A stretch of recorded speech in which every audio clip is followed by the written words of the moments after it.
ആഴ്ച മുമ്പ് ഒരു വലിയ മഹാൻ അവിടെ വന്നിരുന്നു മർക്കസിൽ.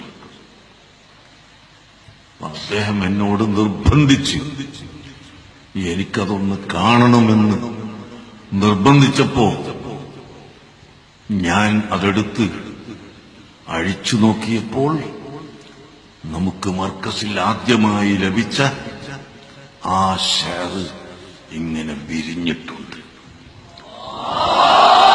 നിങ്ങൾക്ക് നോക്കിയാൽ. അസ്സലാമു അലൈക്കും.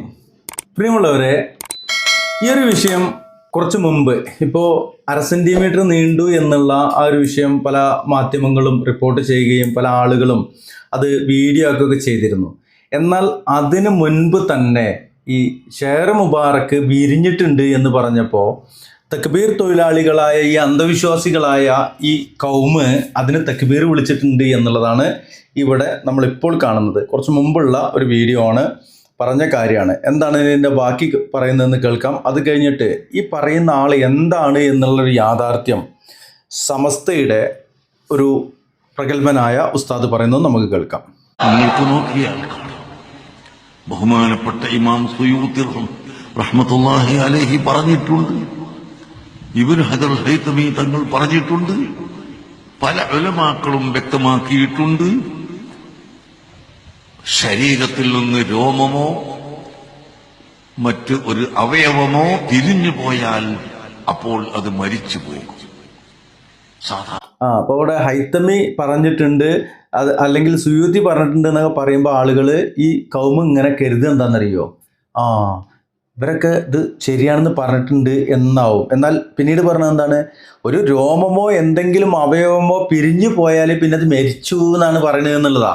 എന്നിട്ട് സാധാരണ എന്നാൽ നബി സല്ലല്ലാഹു അലൈഹി വസല്ലമ തങ്ങളുടേത് അങ്ങനെയല്ല.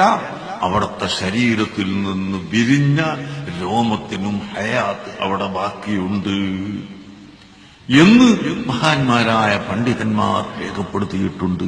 അതുകൊണ്ട് ആ മുടികൾ വിരിയുകയും ആ മുടികൾ നീളുകയും ചെയ്യുമെന്ന് മഹാന്മാർ നേരത്തെ പേര് പറഞ്ഞുകൊണ്ട് ശരീരത്തിൽ നിന്ന് പിരിഞ്ഞു പോയാൽ അത് മരിച്ചു എന്ന് പറഞ്ഞത് രണ്ടാളെ പേര് പറഞ്ഞു. എന്നാൽ ഇത് പറഞ്ഞപ്പോൾ അങ്ങനെയല്ല, റസൂലുള്ളാഹിന്റെ കാര്യത്തിൽ അങ്ങനെയല്ല എന്ന് പറഞ്ഞതിൽ മഹാന്മാർ പറഞ്ഞിട്ടുണ്ട്. മഹാന്മാരുടെ പേരെന്താണ്? നേരത്തെ പറഞ്ഞത് തന്നെയാണോ? അത് അദ്ദേഹം പറയേണ്ടതാണ്. മറ്റൊന്ന്, റസൂലുള്ളാഹി സ്വല്ലല്ലാഹു അലൈഹി വസല്ലമയുടെ ഒരു എന്തെങ്കിലും ദേഹത്തിൽ നിന്ന് മുടിയോ എന്തെങ്കിലും കൊഴിഞ്ഞു പോയത് അത് ഇനിയും നീണ്ടുകൊണ്ടിരിക്കും, അത് ജീവനുള്ളതായിരിക്കും എന്നൊക്കെ പറയുന്നത് ശരിയാണെങ്കിൽ ഒരിക്കലും അത് ഇയാൾ എടുത്ത് കിട്ടൂല എന്നുള്ളതാണ് കാര്യം. എന്താണ്, ഇയാൾ പച്ച നോണേന്ന് പറയുള്ളൂ. ഈ ഇസ്ലാമിനെ കേരളത്തിൽ പിഴപ്പിക്കാനായിട്ട് ഫിത്ന ഉണ്ടാക്കാനായിട്ട് നടക്കുന്ന ഒരാളാണ്. ഇത് ഞാൻ പറയണതല്ല, ചിലപ്പോൾ നിങ്ങൾ എഴുതുന്നത് ഞാൻ പറഞ്ഞതാണെന്ന്. ഇത് ചെറുശ്ശേരി പറയട്ടെ, അപ്പോഴല്ല അതിൻ്റെ ഒരു ചൊറുക്ക്. ബഹുമാനപ്പെട്ട കണ്ണിയത്ത് ഉസ്താദ് കേടായി വരുന്ന പാർട്ടി, അവർക്ക് മുസ്ലിം സമൂഹത്തിനെ ഭിന്നിപ്പിക്കലല്ലാത്ത ഒരു പണിയില്ല. ഗൾഫ് നാടുകളിൽ പോയി അവിടെയുള്ള അറബികൾ ഇവിടുത്തെ വർത്താനും ഇവിടെ ഉസ്താദന്മാർ പുറത്താക്കിയ കൂട്ടരാണ് ഇവരെന്ന് ഓലറിയില്ലോ. അപ്പം അവിടെയൊക്കെ പോയിട്ട് വലിയ വലിയ അറബികളിൽ നിന്ന് പണം വാങ്ങി പള്ളിയെടുക്കാൻ, അവരൊക്കെ മുസ്ലിമീങ്ങൾക്ക് നിസ്കരിക്കാൻ, അത് പ്രകാരം മുസ്ലിമീങ്ങൾക്ക് പള്ളിയില്ലാത്ത സ്ഥലങ്ങളിൽ പള്ളിയെടുത്ത് കൊടുക്കാൻ അല്ലാഹുവിൻ്റെ വജീനെ വെച്ച് വിചാരിച്ചു കൊടുക്കണം. അതൊക്കെ പാടെ വാങ്ങി ഒരാവശ്യമില്ലാത്ത മുസ്ലിമീങ്ങളിവിടെ കെട്ടിപ്പടുത്ത ഓരോ മഹല്ലത്തിൻ്റെയും പള്ളിയും മഖ്ബറയുള്ളതിൻ്റെ നേരെ മുമ്പിൽ പള്ളി. ഇങ്ങനെ മഹല്ലത്തുകളിൽ ഭിന്നിപ്പുകൾ ഉണ്ടാക്കി തീർത്തതിൽ വലിയൊരു പങ്ക് വഹിച്ചവരവരവർ. അവരാരാണെന്നറിയോ? അവരാണ് നേരത്തെ കാണിച്ച അവര്. മനസ്സിലായില്ലേ? പറയൂ ഉസ്താദേ. ആവശ്യമില്ലാത്ത സ്ഥലത്ത് പള്ളി ഐറ്റാണെങ്കിൽ കൊടുക്കുന്നത് ആവശ്യമുള്ളതാണ്. എന്നിട്ടൊരു പേരും AP പള്ളി, അറബി പള്ളിയാണത്. ഇയാളത് വാങ്ങിക്കൊടുന്നതിൻ്റെ കമ്മീഷനും വാങ്ങിയെന്ന് മാത്രമേ ഉള്ളൂ.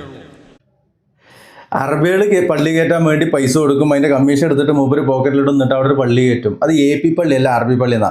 അറബി പള്ളിയല്ല, AP പള്ളിയല്ല, EK പള്ളിയല്ല, അള്ളാന്റെ പള്ളി എന്ന് പറഞ്ഞിട്ട് പള്ളി കയറ്റാൻ ഇന്നേ വരെ നിങ്ങളെയും കൂടി കഴിഞ്ഞിട്ടുണ്ടോ? ഉണ്ടോ? അള്ളാഹ്ക്കാണ് പള്ളി. അള്ളാഹ്ക്ക് ഇബാദത്ത് ചെയ്യുവാൻ വേണ്ടി മാത്രം നിർമ്മിക്കപ്പെടുന്ന മസ്ജിദുകൾ ആ മസ്ജിദുകൾ അള്ളാന്റെ പള്ളി എന്ന് പറയാൻ നിങ്ങൾക്ക് രണ്ടു കൂട്ടർക്കും കഴിഞ്ഞിട്ടില്ല. അത് ഞങ്ങൾ പറയും. കാരണം എന്താ അറിയോ, ഞങ്ങൾ അള്ളാന്റെ ആളുകളാണ്. അള്ളാഹു പറഞ്ഞ ദീന് അതേപോലെ വിളിച്ചു പറയാൻ ധൈര്യം കാണിക്കുന്ന ആളുകളാണ്. എന്തായാലും പറയും. പേര് അറബി പള്ളി. സാധാരണ പേര് പറഞ്ഞതിന് പത്തൊരു ബന്ധം മതിയല്ലോ. നമ്മളിപ്പോൾ ഒരു വൈക്ക് പോകുമ്പോൾ ഒരു കുട വായ്പ വാങ്ങുകയാണെങ്കിൽ എൻ്റെ കുട എടുത്താളിന്ന് പറയും. കാര്യം ഓൻ്റെ കുട അല്ല, എന്നാലും ശരി, അങ്ങനെ പറച്ചിലങ്ങനെ തന്നെ ഓൻ്റെ കുട എന്ന് പറയും. എന്നമാതിരി ഇയാൾ വീട്ടിൽ ബന്ധം ഉണ്ടായതുകൊണ്ട് ഏപ്പിൻ്റെ പള്ളിയാന്ന് പറയും. പക്ഷേ ആ മിക്കവാറുള്ള പള്ളികളും ആവശ്യമില്ലാത്ത സ്ഥലത്ത് മുസ്ലിമീങ്ങൾക്കുള്ള മഹല്ലത്തിൽ ഭിന്നിപ്പിക്കുണ്ടാക്കാൻ ആണതൊക്കെ ശ്രമിച്ചത്. അപ്പൊ നേരത്തെ ഞാൻ പറഞ്ഞത് ശരിയല്ലേ? ഭിന്നിപ്പ്, ഫിത്ന അതുണ്ടാക്കാൻ വേണ്ടി പതിറ്റാണ്ടുകളായിട്ട് പ്രവർത്തിച്ചുകൊണ്ടിരിക്കുന്ന ഇയാളുടെ അടുത്തേക്ക് എത്തുമോ ഷർഫാക്കപ്പെട്ട റസൂലുള്ളാഹി സ്വല്ലല്ലാഹു അലൈഹി വസല്ലമയുടെ മുടി എന്നുള്ളത്? ബുദ്ധിബോധമുള്ള അന്നം തിന്നുന്ന ആളുകൾ ചിന്തിക്കുക. എത്തൂല.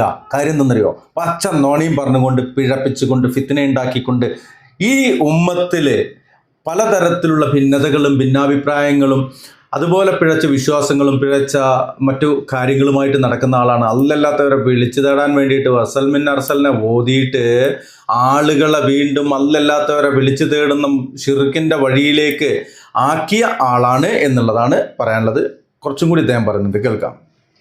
അത് പറയാൻ തന്നെ ഇവിടെ മദ്രസ നടത്തുന്ന പല കക്ഷിയുണ്ട്. ദക്ഷിണക്കാരുണ്ട്, അത് പറയാൻ തന്നെ സംസ്ഥാനക്കാരുണ്ട്. വലിയ അലമ്പൊന്നുമില്ല. അങ്ങനെ ഓല മദ്രസയിൽ ഓല് നടക്കണ്, നമ്മളെ മദ്രസയിൽ നമ്മളും നടക്കണ്.